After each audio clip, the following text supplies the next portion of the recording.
Guys, ഇന്നൊരു home tour ആയാലോ? Home tour അല്ല, ചെറിയൊരു റൂം ടൂർ. ഞങ്ങൾ ഇവിടെ നിൽക്കുന്ന വീടും കാര്യങ്ങളൊക്കെ ഒന്ന് കാട്ടിത്തരാമെന്ന് കരുതി. ഈ കാണാണ് ഞാൻ അന്ന് പറഞ്ഞ ഇത് ദോശക്കട, നമ്മളെ തട്ടുകട.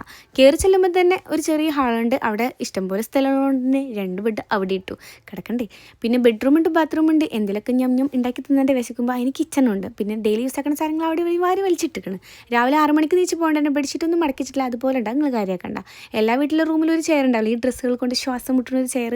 ഇവിടെ ചെയറില്ലാത്തതുകൊണ്ട് ഈ അയലാണ് ആ ചെയർ ഉണ്ടായിരുന്നെങ്കിൽ ഞങ്ങൾ അയിമൽ ഇട്ടീനി. പിന്നെ അടുക്കളയിലാണെങ്കിൽ ബക്കറ്റ് ഉണ്ട്, ക്യാൻ ഉണ്ട്, എല്ലാം ഉണ്ട്. പിന്നെ ഇവിടെ ചെറിയൊരു അയൽ അവിടെയും കെട്ടി കിടക്കട്ടെ. പിന്നെ ഡെയിലി ഫുഡ് ഉണ്ടാക്കുന്നതുകൊണ്ട് തന്നെ പാത്രങ്ങളെല്ലാം അവിടെയും ഇവിടെയും ബെർണികളൊക്കെ അവിടെയും ഇവിടെയാണ് കിടക്കുന്നത്. ഇതിൻ്റെ മത് കാണണ്ട. പിന്നെ വേസ്റ്റ് ഉണ്ട്, കൊണ്ടേ കളഞ്ഞിട്ടില്ല, കൊണ്ടേ കളയാം. ഇത്രയേ ഉള്ളൂ. ഇങ്ങനെയൊക്കെ തന്നെ ആയിരിക്കും എല്ലായിടത്തും. പിന്നെ ഇത് വൃത്തിയാക്കണം, അതാണ് ഇനി അടുത്ത ടാസ്ക്. ഹലോ ഗൈസ്, ഇന്നൊരു ഹോം ടൂർ ആയാലോ? ഹോം ടൂർ അല്ല, ചെറിയൊരു റൂം ടൂർ. ഞങ്ങൾ ഇവിടെ നിൽക്കുന്ന വീടും കാര്യങ്ങളൊക്കെ ഒന്ന് കാട്ടിത്തരാമെന്ന് കരുതി. ഈ കാണാണ് ഞാൻ അന്ന് പറഞ്ഞ ഇത് ദോശക്കട, നമ്മളെ തട്ടുകട. കയറി ചെല്ലുമ്പോൾ തന്നെ ഒരു ചെറിയ ഹാളുണ്ട്. അവിടെ ഇഷ്ടംപോലെ സ്ഥലങ്ങളുണ്ട്. 2 ബെഡ് അവിടെ ഇട്ടു കിടക്കണ്ടേ. പിന്നെ ബെഡ്റൂമുണ്ട്, ബാത്റൂമുണ്ട്. എന്തെങ്കിലുമൊക്കെ ഞം ഉണ്ടാക്കി തിന്നേണ്ട വിശക്കുമ്പോൾ അതിന് കിച്ചണുണ്ട്. പിന്നെ ഡെയിലി യൂസ് ആക്കുന്ന സാധനങ്ങൾ അവിടെ വാരി വലിച്ചിട്ടിരിക്കണം. രാവിലെ 6 മണിക്ക് നീച്ച് പോകേണ്ട, ബെഡ്ഷീറ്റൊന്നും മടക്കിച്ചിട്ടില്ല. അതുപോലെ ഉണ്ട്, നിങ്ങൾ കാര്യമാക്കണ്ട.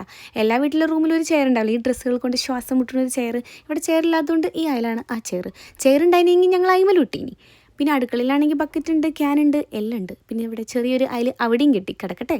പിന്നെ ഡെയിലി ഫുഡ് ഉണ്ടാക്കുന്നതുകൊണ്ട് തന്നെ പാത്രങ്ങളെല്ലാം അവിടെയും ഇവിടെയും ബെർണികളൊക്കെ അവിടെയും ഇവിടെയാണ് കിടക്കുന്നത്. ഇതിൻ്റെ മത് കാണണ്ട. പിന്നെ വേസ്റ്റ് ഉണ്ട്, കൊണ്ടേ കളഞ്ഞിട്ടില്ല, കൊണ്ടേ കളയാം. ഇത്രയേ ഉള്ളൂ. ഇങ്ങനെയൊക്കെ തന്നെ ആയിരിക്കും എല്ലായിടത്തും. പിന്നെ ഇത് വൃത്തിയാക്കണം, അതാണ് ഇനി അടുത്ത ടാസ്ക്.